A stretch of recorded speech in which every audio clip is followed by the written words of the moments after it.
Hoje eu estou conversando com a viúva do senador Abdias Nascimento, Elisa Larkin. Ela acaba de lançar a biografia Abdias Nascimento, Grandes Vultos que Honraram o Senado. Elisa, vamos ver mais um vídeo aqui para a gente continuar o nosso papo. A nossa luta, a luta do negro brasileiro, sendo uma luta democrática, é uma luta que é uma luta não separatista, não de segregação, mas pelo contrário, é uma luta que pugna através da humanização do segmento negro, desumanizado por toda espécie de destituição, através da humanização, inseri-la na sociedade convencional deste país, inseri-la nos poderes democráticos de decisão de poder político.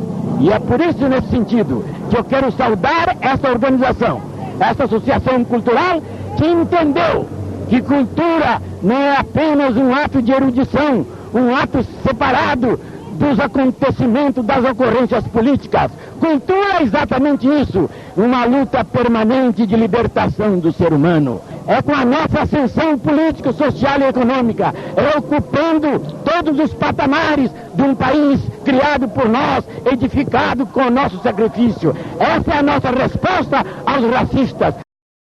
Muito bem. Eu gostei de ver esse trecho porque são raros os vídeos de Abdias em plena forma, né? Com pleno vigor, né, de expressão. E era isso mesmo. Então, você teve ao lado dele grande parte da vida dele, né? O tempo todo ali construindo, né, essa luta com ele. E... Bom, boa parte, na verdade, é só um terço, né? Porque ele morreu com 97. Nós ficamos juntos 33 anos. Acho que 33. Que é muita coisa, né? É bastante coisa. E como é que foi para você ser companheira desse homem público e que era tão forte, tão visceral, essa luta dele por essa causa? Olha, para mim foi uma grande experiência que culmina algo que eu já vivia antes de conhecê-lo. Eu já havia me apaixonado pelo Brasil. Eu sou norte-americana, sou de classe média, branca, assim, mas eu sempre me envolvi em lutas como as dos trabalhadores migrantes, mexicanos e porto-riquenhos no meu país, a luta contra a guerra de Vietnã. Já antes de conhecê-lo, estava na trincheira da luta contra o apartheid. A minha universidade tinha investimentos na África do Sul, a gente denunciava isso, pesquisava. E depois, a minha cidade, Buffalo, fica perto de uma cidade penitenciária no oeste do estado de Nova York, chamada Ática. E a penitenciária estadual ali houve uma rebelião, aliás, foi dia 13 de setembro de 71, e nessa rebelião morreram 42 pessoas, 8 reféns foram tomados, todas essas pessoas morreram pela repressão do então governador Nelson Rockefeller, mas os presos rebelados foram acusados de todas essas mortes. Então, eu conheci o Abdias exatamente no momento em que eu havia saído da universidade, interrompido meus estudos para participar da defesa política e jurídica desses presos. Evidentemente, todos esses assuntos que eu me envolvia tinham no seu fundamento a questão racial. E era uma época em que grande parte da militância política esquerdista negava a importância da dimensão racial dessas lutas. Uma época se discutia só a questão de classe, né? Exatamente. Inclusive a questão de gênero também era muito importante, né? O movimento das mulheres.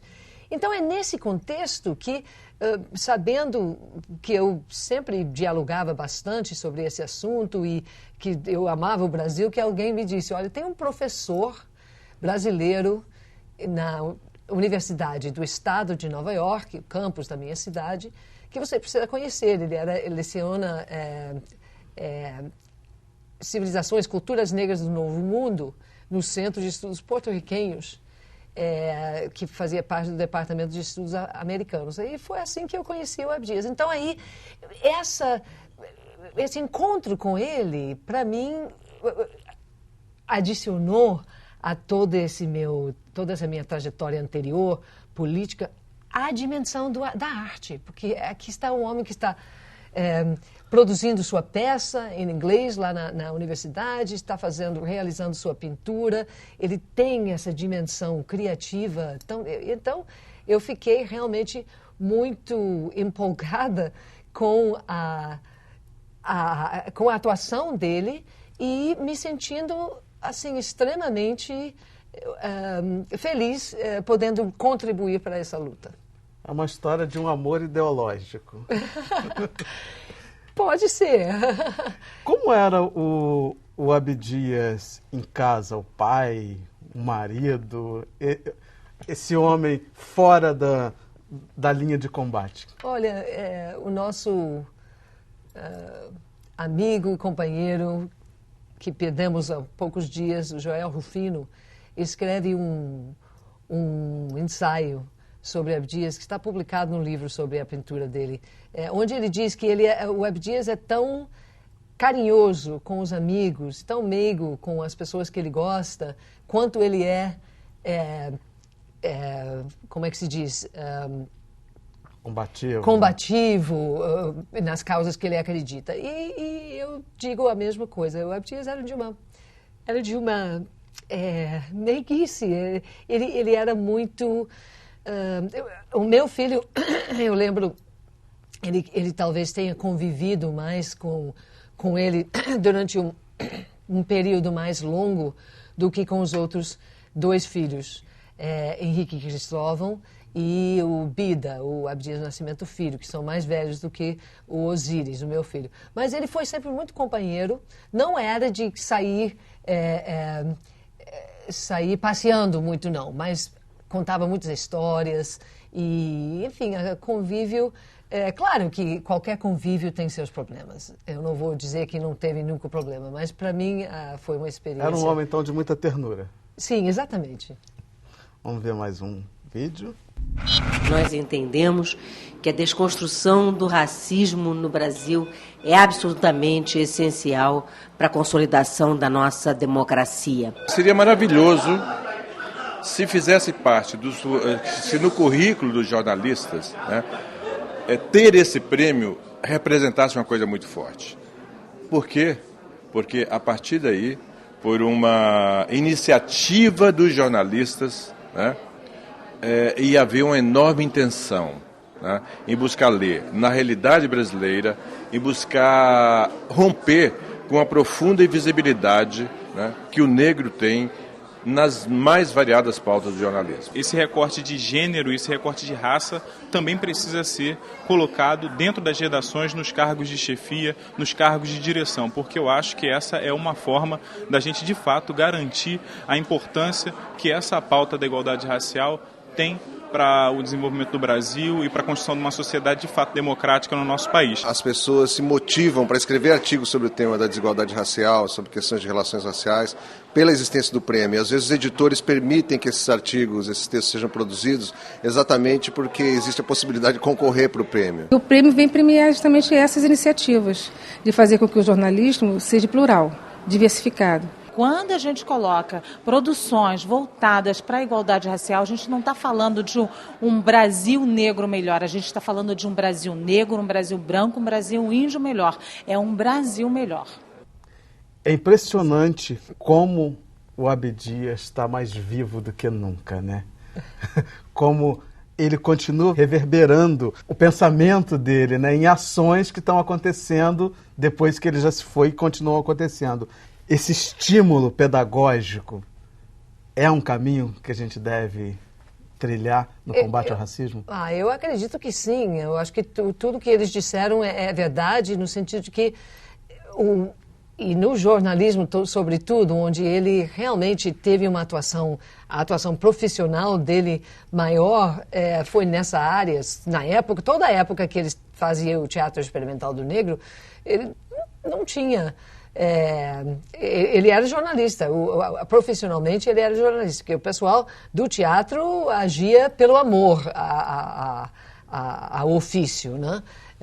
Muitas vezes passava fome, né, para poder fazer teatro negro. Então, como jornalista, ele teve uma atuação muito importante. Na época havia muitos jornais diferentes também, né? Havia o Diário da Noite, havia o Dia, havia muitos jornais diferentes. E ele tinha uma coluna no Diário Trabalhista, em que ele sempre... O título da coluna era Aspirações, Problemas e Aspirações da Gente Negra, uma coisa assim. Então, ele sempre trazia essas questões, mesmo num momento em que pouco se discutia essa problemática e em que os grandes órgãos da imprensa, então, não admitiam, ao contrário, publicavam editoriais contra.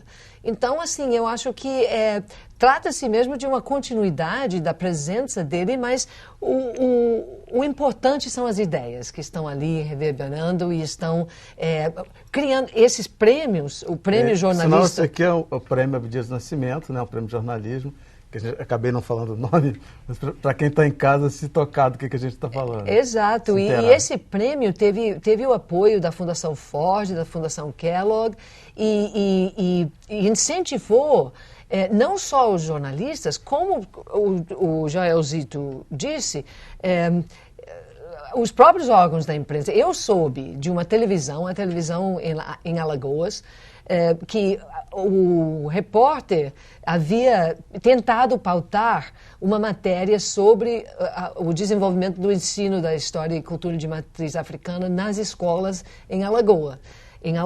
E a televisão não permitia, não aceitava.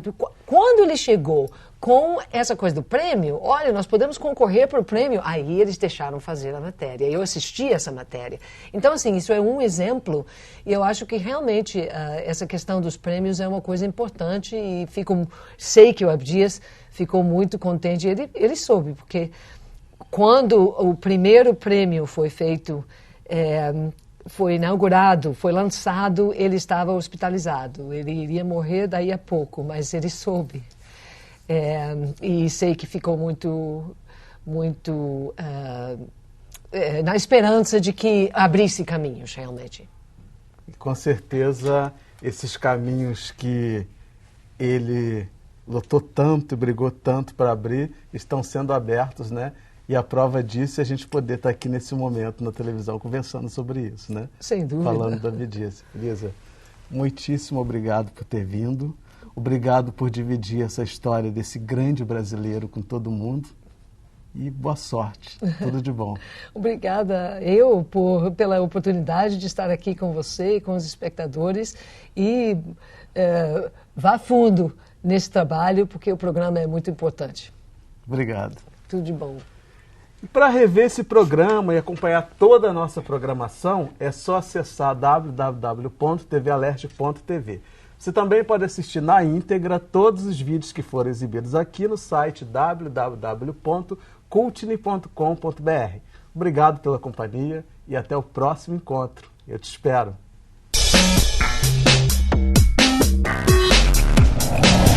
Há uns tempos atrás, até 10 anos atrás, que você falava de literatura afro-brasileira ou literatura negra, era uma temática muito mais desconhecida, principalmente dentro da academia. Hoje, não é que esteja dentro daquilo que a gente... Não é nem daquilo que a gente sonha, mas do que a gente merece. Eu acho que ela está longe do que a gente merece. Mas, sem sombra de dúvida, eu acho que já há uma expansão de conhecimento nesse campo.